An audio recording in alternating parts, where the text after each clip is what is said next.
इस मूवी के स्टार्ट में हम एक बैरन लैंड को देखते हैं जो कुछ अर्सा पहले बहुत से लोगों का सोर्स ऑफ इनकम थी। लेकिन इधर ही हम एक लड़के से सुनते हैं कि उसने इस लैंड को कभी ग्रीन नहीं देखा, लेकिन उसके फादर ने इस लैंड को ग्रीन देखा था और बहुत सालों पहले इस लैंड को फार्मर्स फार्मिंग के लिए यूज किया करते थे और वो लोग यहाँ पर ग्रेन्स और वीड्स उगाते थे। लेकिन फेमिन और वाटर शॉर्टेज की वजह से अब यहाँ पर एक प्लांट भी नहीं था। बहुत से फार्मर्स इस लैंड को छोड़कर यहाँ से चले गए थे, लेकिन जर्मन के फादर अर्नेस्ट अभी भी इस होप में थे कि ये लैंड एक न एक दिन जरूर ग्रीन हो जाएगी और अर्नेस्ट को अपने ऊपर पूरा बिलीव था। लेकिन इस काम के लिए उसे पानी की जरूरत थी जो इस एरिया में बिल्कुल भी नहीं था। इस एरिया में इस वक्त लोग पानी के लिए एक दूसरे को मार भी सकते थे। और इसी के साथ हम मूवी के सीन में देखते हैं कि दो थीव्स एक छोटे से रूम का लॉक तोड़ने की कोशिश कर रहे हैं और यहाँ अर्नेस्ट उन्हें देख लेता है और दोनों को ही शूट कर देता है। और अब जब वो रूम अर्नेस्ट खोलता है तो वहाँ पर एक पुराना वाटर पंप दिखता है और जैसे ही अर्नेस्ट उसे चलाने की कोशिश करता है तो वो काम करना छोड़ देता है क्योंकि उस जमीन के नीचे अब बिल्कुल भी पानी नहीं था जिसे वो मोटर पंप करती। और अब इसके बाद वो दोनों यानी जर्मन और अर्नेस्ट वाटर डीलर्स के पास जाते हैं क्योंकि इस डेजर्ट में सिर्फ एक ही वेल था जिसमें से पानी आता था और जो लोग इस वेल में से पानी निकालते थे यानी जिन लोगों का ये वेल था वो यहाँ की गवर्नमेंट समझी जाती थी और इन लोगों को वाटर डीलर्स कहते थे। अब अर्नेस्ट उस वाटरमैन से रिक्वेस्ट करता है कि वो थोड़ा सा पानी उसके लैंड के एक छोटे से पार्ट को कल्टीवेट करने के लिए दे दे, लेकिन वाटरमैन अर्नेस्ट से कहता है कि वो उसे पानी तो दे देगा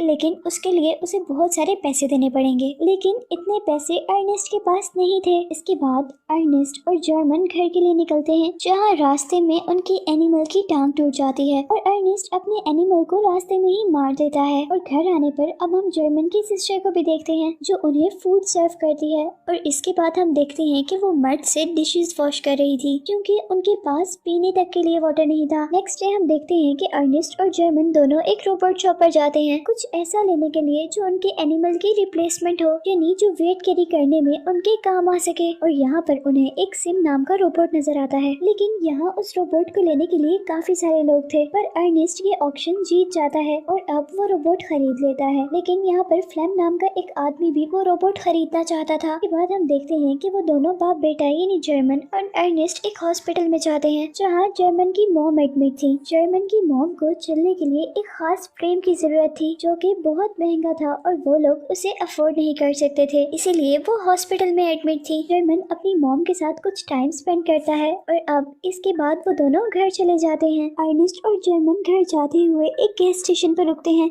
जहाँ अर्नेस्ट अपनी प्यास बुझाने के लिए पेट्रोल पीता है और यहीं पर उन्हें एक कपल मिलता है जो उनसे पानी मांग रहा था और साथ ही वो अर्नेस्ट से रिक्वेस्ट करता है कि वो उनका बेबी ले ले। वो अपने बेबी को सेल करना चाहते थे क्योंकि उनके पास इतने सोर्स नहीं थे कि वो अपने बेबी की टेक केयर कर सके। यहाँ अर्नेस्ट उसे एडवाइस करता है कि तुम अपने बेबी को सेल ना करो और वो उसे कहता है कि मैं तुम्हारी पानी से हेल्प कर दूंगा। और यहाँ ये लड़का अर्नेस्ट को उसकी बेटी के सीक्रेट रिलेशन के बारे में भी बताता है और फिर अर्नेस्ट घर जाने पर अपनी बेटी से ये सब कुछ पूछता है और वो लड़की सब कुछ मान जाती है और वो अपने फादर को कहती है कि आप मेरे फ्रीडम को खत्म नहीं कर सकते, मैं आपसे नफरत करती हूँ। और इस बात पर अर्नेस्ट को बहुत ज्यादा गुस्सा आ जाता है और वो उस लड़की को रूम में लॉक कर देता है। इवन वो उसके रूम की विंडोज को भी सील कर देता है। एक दिन अर्नेस्ट और जर्मन देखते हैं कि उनका रोबोट वहाँ पर नहीं है, किसी ने उनका रोबोट चुरा लिया था। अर्नेस्ट को लगता है कि उसका रोबोट फ्लैम ने चुराया है जो उस रोबोट को पहले से खरीदना चाहता था। दूसरी तरफ अर्नेस्ट को वाटरमैन पकड़ लेते हैं क्योंकि उनको लगा था कि अर्नेस्ट ने उनकी वाटर सप्लाईज चुराई हैं। जहाँ वाटरमैन उसे एक जोर का पंच करता है जिससे वो नीचे गिरता है और बेहोश हो जाता है। और अब जब अर्नेस्ट को होश आता है तो तब रात हो चुकी थी। अर्नेस्ट वाटरमैन को बताता है कि उसने पानी नहीं चुराया, लेकिन वाटरमैन उसकी बात ना मानते हुए उसकी पिटाई शुरू कर देता है और यहाँ दोनों में फाइट होती है और आखिर अर्नेस्ट अपनी राइफल लेने में कामयाब हो जाता है।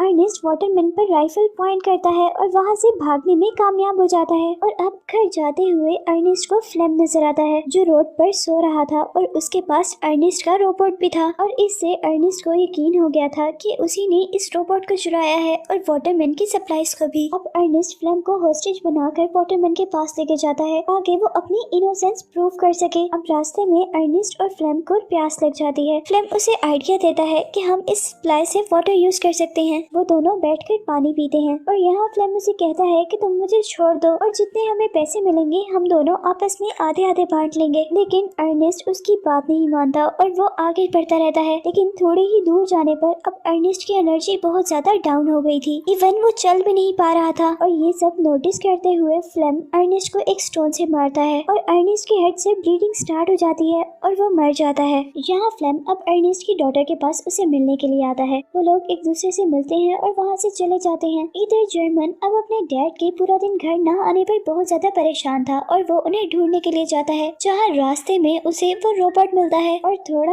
आगे जाने पर उसे पता चलता है कि उसके डैड की डेथ हो गई है। वो अपने डैड की डेथ के बारे में वाटरमैन को बताता है और सारे लोग ये समझते हैं कि उसके डैड की डेथ की वजह वो मशीन है, यानी वो रोबोट है। और इसके बाद हम देखते हैं कि फ्लेम उनकी लाइफ में आ जाता है और वो अब उनकी फैमिली का हेड था। और अब जब जर्मन अपने फादर के डेथ पर बहुत ज्यादा गुस्से में उस रोबोट को मार रहा होता है तो तब उसे काम डाउन करने के लिए फ्लेम वहाँ पर आता है। वो लोग बातें करते हैं और यहाँ फ्लेम जर्मन को बताता है कि वो उसकी सिस्टर को पसंद कर और वो उससे शादी भी करेगा। और यहाँ अब जर्मन भी उनके रिलेशन को एक्सेप्ट कर लेता है। नेक्स्ट सीन में अब हम देखते हैं कि फ्लेम अब वाटरमैन से मिलता है और फ्लेम वाटरमैन से कहता है कि वो अर्नेस्ट के लैंड पर वाटर सप्लाई करे और वाटरमैन अब उसकी इस आइडिया पर हंसने लग जाता है। लेकिन जैसे ही फ्लेम उसे बताता है कि अर्नेस्ट को भी उसी ने मारा है और अब वो वाटरमैन को थ्रेट करने के लिए यानी डराने के लिए एक नाइफ निकालता है और अब वाटरमैन डर कर उसकी बात मान लेता है। और अब उस लैंड में जैसे ही पानी आता है तो सारे लोग बहुत ज्यादा खुश हो जाते हैं। फ्लेम उस लैंड को कल्टीवेट करने के लिए दिन रात मेहनत करता है और कुछ महीनों बाद वहाँ पर चीजें उगना शुरू हो जाती हैं। इसके बाद वो लोग काफी खुश थे। फ्लेम जर्मन की सिस्टर से शादी कर लेता है और वो भी अब जर्मन और उसकी सिस्टर के साथ उन्हीं के घर पर रहता है। नेक्स्ट सीन में हम देखते हैं कि फ्लेम के पास बैंक से कुछ लोग आते हैं और वो उससे कहते हैं कि अर्नेस्ट ने हमसे एक बहुत बड़ा कर्जा लिया था और क्योंकि अब उसने वापस नहीं किया इसलिए ये लैंड अब उनकी हो सकती है। लेकिन इस लैंड को कल्टीवेट करने के लिए फ्लेम ने बहुत मेहनत की थी और वो इतनी आसानी से ये लैंड किसी को नहीं दे सकता था। लेकिन वो पैसे भी फ्लेम के लिए बहुत ज्यादा थे जो अर्नेस्ट ने बैंक को देने थे और अब उसे उन पैसों का इंतजाम करना था। फ्लेम अब अपने फ्रेंड के पास जाता है जो कि वही लड़का है जो हमें मूवी के स्टार्ट में मिला था, जो पहले अपने बेबी को सेल करना चाहता था। क्योंकि फ्लेम जानता था कि वो अपने बेबी को सेल करने वाला है इसलिए फ्लेम उसे अपने साथ अपने घर लेकर आता है, ये देखने के लिए कि उसके बेबी की कितनी कीमत हो सकती है। लेकिन यहाँ पर फ्लेम को पता चलता है कि वो लड़का अपने बेबी की डील पहले से ही कर चुका है और अब जैसे ही वो लोग उस बेबी को लेने के लिए आते हैं तो फ्लेम अपने फ्रेंड को शूट कर देता है और वो उस बेबी के पैसे रख लेता है। और इसी दौरान जब फ्लेम शूट कर रहा होता है तो एक बुलेट उस रोबोट को भी लग जाती है, जिसकी वजह से उस रोबोट में कुछ डिफॉल्ट आ जाता है और उसका ऑटोमेटिक सिस्टम ऑन हो जाता है और इस वजह से वो रोबोट अपने मैन्युफैक्चर हाउस में चला जाता है। नेक्स्ट डे फ्लेम वो पैसे बैंक को दे देता है जो पैसे उसने उस बेबी को बेच कर लिए थे और यहाँ जेरम को लग रहा था कि फ्लेम ने उस रोबोट को बेच दिया है और उससे मिलने वाले पैसे बैंक को दिए हैं, इसलिए किसी को शक भी नहीं था कि फ्लेम ने मर्डर किया है। और अब दूसरे सीन में हमें दिखाया जाता है कि वो रोबोट बॉर्डर के पास अपनी मैन्युफैक्चरिंग कंपनी में चला गया है और अब उस मैन्युफैक्चरिंग कंपनी का जेरम के पास फोन आता है और वो उसे इन्फॉर्म करते हैं कि रोबोट उन तक पहुँच गया है। ये सुनते ही जेरम बहुत ज्यादा हैरान होता है क्योंकि उसे फिल्म ने बताया था कि वो रोबोट तो उसने बेच दिया है। और फिर जेरम उसी दिन फ्लेम से उसके बारे में पूछता है कि क्या तुमने रोबोट बेच दिया, लेकिन इस बात पर फ्लेम को बहुत ज्यादा गुस्सा आ जाता है। फ्लेम के गुस्से को नोटिस कर जेरोम एक मिनट के लिए खामोश हो जाता है और फिर वो उनसे कहता है कि मैं शाम में अपनी मॉम से मिलने के लिए जा रहा हूँ, लेकिन असल में उसका प्लान कुछ और ही था। वो उस मैन्युफैक्चर सेल में जाने के लिए बॉर्डर क्रॉस करना चाहता था। बॉर्डर पर पहुँचने तक फौजी उसे बॉर्डर क्रॉस नहीं करने देते क्योंकि वो इस काम के लिए बहुत छोटा था। लेकिन यहीं पर उसे एक लड़की मिलती है जो उसे कहती है कि मैं तुम्हें बॉर्डर क्रॉस करवा सकती हूँ और वो लड़की उसे एक चिकन वैन में बिठाती है और फिर बॉर्डर क्रॉस करने के बाद वो दोनों दोबारा मिलते हैं। इस मैन्युफैक्चरिंग सेल में पहुंचने पर उसे उस रोबोट के सारे फंक्शंस दिखाए जाते हैं, जिसमें एक फंक्शन सीसीटीवी फुटेज भी था। जिस फुटेज को देखते हुए जेरोम को पता चलता है कि उसके फादर की डेथ कैसे हुई थी, यानी अब जेरोम ये जान गया था कि उसे फ्लेम ने मारा है। वीडियो देखते हुए वो बहुत ज्यादा इमोशनल हो जाता है। अब शाम में वो घर जाता है लेकिन फ्लेम से इस बारे में कोई बात नहीं करता। अब नेक्स्ट सीन में हम देखते हैं कि जेरोम और फ्लेम शिकार शिकार के लिए जाते हैं, जिसके बाद जेरोम अपने फादर की राइफल अपने बेड के नीचे छुपा देता है और खाने के टेबल पर फ्लेम से कहता है कि तुम्हें रॉबी बुला रहा था, यानी वो लड़का जिसे फ्लेम ने मारा था। फ्लेम एक मिनट के लिए हैरान होता है कि रॉबी उसे कैसे बुला सकता है जबकि वो तो मर गया है। और फिर नेक्स्ट डे फ्लेम को एक लेटर रिसीव होता है जो जेरोम ने ही रॉबी के नाम से फ्लेम को लिखा था, जहाँ रॉबी उसे एक स्पेसिफिक जगह पर बुला रहा था। फ्लेम अभी भी कंफ्यूज था, लेकिन वो अब वहाँ जाने का डिसाइड करता है,